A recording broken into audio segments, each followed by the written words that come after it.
All right, but we're back. We're back with more casual gaming news. First one of 2026. Not a lot going on because of the holidays, but it's fine. This actually works out because we won't be in this for too long. All right, let me see. Yeah, big, small, like one chat pick I decided to throw in there. Let's get this started. First up, let's talk about E33 taking an L for AI. So this is Andy Robinson, VGC. Claire Obscure Expedition 33 Game of the Year award pulled after admitting to generative AI use. This is the Indie Game Awards, not the big Jeff Keighley Game Awards, specifically the Indie Game Awards. Different shows. The grassroots-funded Indie Game Awards has retracted its Game of the Year award for Claire Obscure E33 after it said developer Sandfall Interactive admitted to using generative AI. Organizers 6-1 Indie have a strict no AI stance. It explained as a result the awards have handed Game of the Year and debut game to the previous second place titles Blueprints and Sorry We're Closed. I don't know what Sorry We're Closed is, but Blueprints, yeah, sure. As you know, we have a hard stance against AI in video games. It's something we talk about throughout the year when discussing any potential nominees. On the day of the premiere, Sandfall Interactive did in fact confirm that Gen AI was used in the making of E33, despite agreeing that no Gen AI was used in the making of the game when it submitted to us for consideration. Unfortunately, that's not the case. Goes against regulations, and they don't have Sandfall's response, which is interesting. I think in another story they said something like, yeah, we used a little bit of it, but not really so much in the game, something like that. They tried to defend it a little bit, but womp womp, E33, Game of the Year, but not Indie Game of the Year. Next up, we've got CD Projekt Red selling GOG. Andy Robinson, VGC again. It's going into very good hands. CD Projekt is selling GOG. CD Projekt has sold its PC game store GOG.com to its co-founder Michael Kaczynski. Focused on DRM-free digital games, including modern releases and the preservation of classic games, and has operated within Witcher and Cyberpunk owner CD Projekt over 17 years. On Monday, CD Projekt announced that its co-founder and major shareholder Michael Kaczynski is purchasing 100% of the shares in GOG for $25.2 million. As part of the deal, CD Projekt and GOG have signed a distribution agreement that includes a plan to release CD Projekt Red's upcoming game on the platform. Joint CEO of CD Projekt said the sale will allow it to focus on game development while GOG remains in very good hands, with our focus now fully on ambitious development roadmap and expanding our franchises with new high-quality product. We felt this was the right time for this move. For a long time now, GOG has been operating independently. Now it's going into very good hands. We are convinced that with the support of Michael, one of GOG's co-founders, its future will be full of great projects and successes. So, oh yeah. Yeah, why not? Be more autonomous, and now the developer doesn't have to worry about a game store service. We'll see what happens.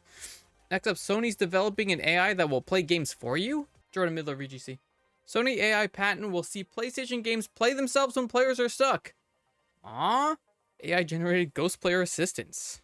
As described in patent documents, Ghost Player would see players call down an AI-generated ghost version of the player character, which could either play out the solution to a particular part of the level or complete it entirely. The patent was originally filed in September 2024, but the World Intellectual Property Organization published an international status report on the patent this week. If a player were stuck in a puzzle in an Uncharted game, the guide mode would seemingly present an AI-controlled Nathan Drake demonstrating the solution before the player did it themselves. The complete mode would simply complete the section for the player. Modes in games that assist with puzzles and combat challenges are common. Many games will allow players to skip encounters or lower the difficulty if they find them too challenging, and puzzle games often include a hint system for those who are completely stuck. However, recent games, such as God of War Ragnarok, have been criticized for giving the player too much assistance with puzzles. And I remember this from playing God of War Ragnarok with Atreus or whatever, would just constantly yelling, "Do this! What's this over here?" Like, before you even had time to think of what the solution could be, this little dude's just like, this is how you do it. I'm just like, shut up. So this is kind of lame, because then you could just have the gameplay itself, and then what's the point? Just look up a video. Go to YouTube. Everyone's already on YouTube anyway. Just go to YouTube and look at the solution. Why do you need to add a mode that's gonna cost so much more money? It's gonna cost so much more money when they can just go to YouTube. That's what everyone does anyway. This is so dumb. Dumb and unnecessary. Waste of money. Ugh. Next, Ubisoft closes Halifax studios. Andy Robinson, VGC. Ubisoft has closed its Halifax studio and claims the decision is unrelated to recent unionization. Uh-oh. In an email sent to staff on Wednesday, reviewed by VGC, Ubisoft said it had decided to close Ubisoft Halifax as part of company-wide cost-cutting and restructuring measures. Halifax is the studio behind mobile title Assassin's Creed Rebellion. Only last month, Ubisoft Halifax workers formed a union, with around 60 workers signing up to the Game and Media Workers Guild of Canada. Ubisoft claims the decision to close Halifax was made well before this decision and said it fully respects employees' right to unionize. So interesting.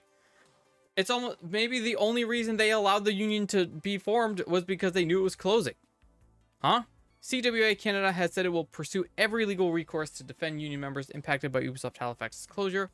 In a statement said to game developer, there's an update by the way, it said the timing of the decision raises many questions for which we do not yet have answers, and that is why we will be demanding information from Ubisoft to understand why it decided to shut down the studio. We pursue every legal recourse to ensure the rights. In the past 24 months, Ubisoft has undertaken company-wide actions to streamline operations, improve efficiency, and reduce costs. A spokesperson told VGC as part of this, Ubisoft has made the difficult decision to close its Halifax studio. 71 positions have been affected. Committed to supporting all impacted team members during the transition with resources, including comprehensive severance packages and additional career assistance. Yeah, okay, that's what they all say. That's what they all say. So it's just just like the Rockstar thing, just such interesting, suspicious timing. But even if the decision was in fact made before the union, that must have played into them allowing the union to be formed, right? Knowing that it was going to be closing anyway. Because then what do they care what happens? Silly rabbit. And then we got Larian backtracking on their AI stuff. Jordan Midler, VGC. Larian backtracks on AI use for Divinity concept art and writing, but says generative AI can help some areas of development. Huh. It won't use generative AI to create concept art or in the process of writing Divinity, but the developer is still interested in using the technology in other areas. So interesting. Did they have that like town hall meeting or whatever? Let me see real fast. I forgot to check on that. Following Larian's reveal of the new Divinity game at the Game Awards, CEO Sven Vink confirmed to Bloomberg that the studio was using generative AI to explore early game ideas. I went through all this last time. Explore ideas, flesh out PowerPoint presentations, develop concept art, write placeholder text, yada, yada, yada. And then he said, holy fuck, guys, we're not pushing hard or replacing concept artists with AI. Huh. He also said, I was asked explicitly about concept art and our use of Gen AI. I answered that we use it to explore things. I didn't say we use it to develop concept art. The artists do that. They are indeed world-class artists. There it is, the Reddit AMA. As part of the Reddit AMA, generative AI won't be used as part of concept art creation, so there'll be no doubt over the origin of the assets. So first off, there's not going to be any Gen AI art in Divinity. He started. I know there's been a lot of discussion about us using AI tools as part of concept art exploration. We already said this doesn't mean the actual concept art is generated by AI, but we understand it created confusion. So, to ensure there is no room for doubt, we've decided to refrain from using Gen AI tools during concept art development. That way there can be no discussion about the origin of the art. So if you didn't need to do it, why do it? You know, if you didn't need to do it, why even do it? So that while Gen AI won't be used for concept art, the studio isn't entirely abandoning the technology. Womp womp. Having said that, we continuously try to improve the speed with which we can try things out. The more iterations we can do, the better in general the gameplay is. We think Gen AI can help with this, and so we're trying things out across departments. Our hope is that it can aid us to refine ideas faster, leading to a more focused development cycle, less waste, and ultimately a higher quality game. The important bit to note is that we will not generate creative assets that end up in the game without being 100% sure about the origin of the training data and the consent of those who created the data. If we use a Gen AI model to create in-game assets, then it'll be trained on data we own. Cool. Unfortunately, they need to just stop talking at this point. Just make the game. Just make the game. Just stop talking about it. Kudos for saying we're taking it completely out of concept art entirely, because that's good. But then just leave it at that. That's it. No more. I'd say a net zero on that one. All right, next two. We've got two pretty large names in the gaming industry, or a history of gaming industry, that passed away over the holidays. This is Chris Scullion, VGC. First was the co-creator of Call of Duty. Battlefield head and co-creator of Call of Duty, And Respawn CEO Vince Zampella has died. This was right before Christmas. As reported by NBC Los Angeles, the former Infinity Ward co-founder and Call of Duty co-creator died in a car crash on Southern California's Angeles Crest Highway. Veered off the road, hit a concrete barrier, caught fire. Unfortunately, driver was trapped. So, unfortunate. This all goes through like the history of what he did and stuff like that. So it's a lot. Big name in the industry. RIP. Next up, the co-founder of Sega also passed away. This person was like 95, so like a little less of a shock, but also very unfortunate. Andy Robinson, VGC. Sega co-founder and arcade founding father David Rosen dies at age 95. That's a lot of years. Passed away on Christmas Day surrounded by family members. Former American airman, started his career in the 1950s in Japan when he founded Rosen Enterprises, which initially focused on art dealing and photographing for Japanese ID cards. Disposable income, machines tremendously successful. Then went to arcading and Sega, yada yada yada. Sega Genesis released August 14th, 1989. Look at that. That's so cool. There he is. That's the guy. Heck yeah. But unfortunate again. Two big names. Two huge losses. Unfortunate. So that's it for the larger news. Move over to little news. Nintendo has given an update about the game keycard stuff. Andy Robinson, VGC. Nintendo will offer an alternative to Switch 2's controversial game keycards, dev claims. Okay, so the vast majority of third-party Switch 2 games are game keycards, with only a few exceptions, reportedly because only one size card is available to developers, 64 gigabytes. However, this could soon change. Twitter account Does It Play claimed earlier this week that Nintendo is planning to introduce two new card options for developers, 16 gigs and 32 gigs, offering cheaper options for physical releases. Corroborated by developer IN, which announced social media that its upcoming R-Type title would now ship with the whole game on its Switch 2 card after Nintendo announced two smaller cartridge sizes for Nintendo Switch 2. Let's go. More physical games on the physical thing instead of digital games on the physical thing. Weird, but this is a step forward. Love this. I don't know why they would have it only to one option. Maybe this to get things running, like in terms of like getting the consoles out and the games out faster. They just wanted to do one and stick with it. But it's just weird that they didn't just offer multiple sizes. But that's Nintendo. Next up, Arc 2 is delayed again. What a surprise. Arc 2 Vin Diesel. Chris Cullen, VGC. Revealed in 2020, Arc 2 has been delayed again until 2028. 2 years. It's delayed 2 years. It's 8 years in development. Well, more than that, because that's when it was announced. Announced at the Game Awards ceremony back in 2020 with a trailer showing Fast and Furious star Vin Diesel battling dinosaurs and tribal enemies. Planned for a 2023 release, but in April 2023, developer studio Wildcard announced that it had been pushed back to 2024. Remaster of the first game came out in 2023. 2024 has been done and gone. They finally announced that Arc 2 will be released in 2028, 5 years after its original release window and 8 years after its Game Awards debut. Oh my god. Here's the roadmap. For those Arcers out there. You've got all through everything. It's not even on here because obviously this only goes to 2027. Who's gonna be playing Arc in 2028? Who's gonna remember? Not me, that's for sure. On the brighter side, and kind of like a reverse thing, there's gonna be new Witcher 3 content? Huh? Andy Robinson, VGC. Witcher 3 is reportedly getting a surprise new expansion this year. Huh? In May? Polish Noble Securities analyst, I'm not going to be able to say that name, said last month that he was expecting the next paid add-on DLC for The Witcher 3 to be released in May 2026. Huh? Secretly in development, and they're remaking Witcher 1. Verified from several independent sources. Spokesperson said they don't comment on rumor or speculation. CD Projekt is currently working on multiple Witcher projects, including The Witcher 4, a remake of 1, and a multiplayer game set within the Witcher universe. I wonder if that's the expansion, but I doubt it. Interesting. I wonder if it's like a fully, like, maybe it's like an in-between story between 3 and 4. That would be cool. That would make sense. Maybe we'd have to finish The Witcher. We played like, I think I played like 20 minutes of it at some point. I've definitely never finished that game. All right, and last of the small stories. Nintendo has released its first set of new colorways for the Joy-Cons. Jordan Miller VGC. Not the same as the Switch One's versions. And similar to the Joy-Cons that come with it, it's just on the inside and underneath the thumbsticks, which means when they're connected, it's just underneath the thumbsticks. That is new colors. And they obviously also won't match the inside of the Switch because the inside of the Switch is just set to red and blue.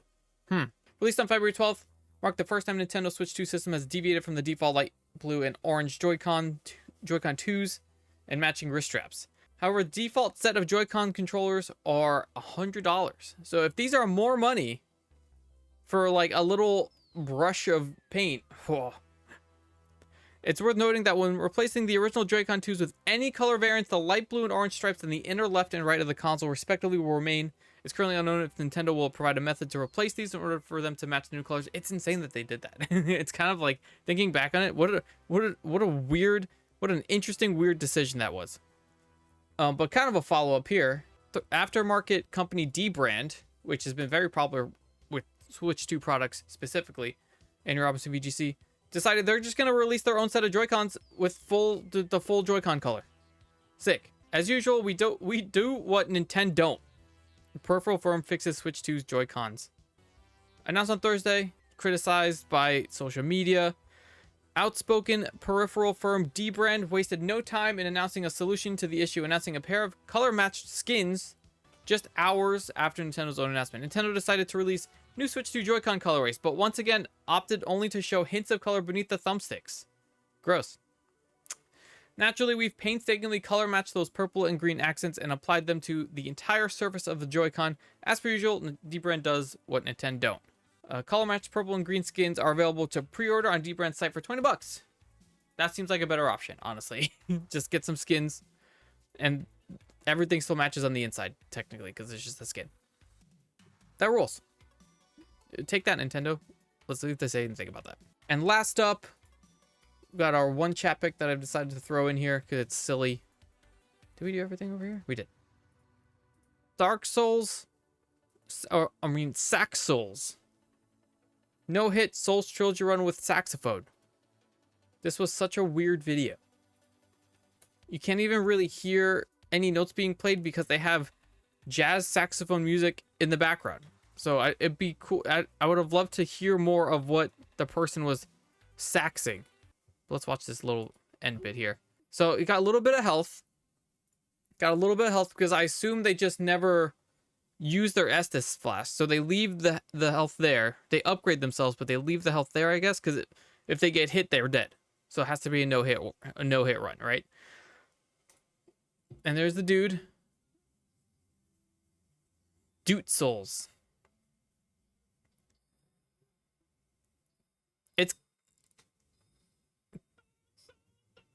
It's a cool, weird saxophone controller, but like the amount, what level is this character that he's killing this boss in 3 hits?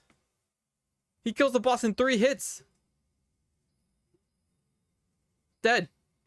That's gotta be such a high-powered character. He did it. I would never do anything like that because I don't hate myself. But yeah, that's it for casual gaming news. First one of 2026. I hope it was enjoyable for you guys that watched. I had a fun time doing it, especially because we didn't come back from the holidays and have to do an hour-long news thing. It was pretty short, relatively speaking. So we'll have this VOD up by probably Sunday, Monday the latest, depending on how tomorrow night goes. Monday the latest, we'll see this up. But thank you all, as usual, for hanging out for Casual Gaming News. Make sure to check out the links in the chat. YouTube, Twitter, Discord, TikTok, Instagram. Videos will go up soon. We're starting the new year off, so we're getting back into it. We're hitting the grind as when we have time. But that's going to be it for me for this week. We'll be back next week. Will we be back next week? Let me check my work schedule. We'll be back next week with more casual gaming news. That's going to be it for me.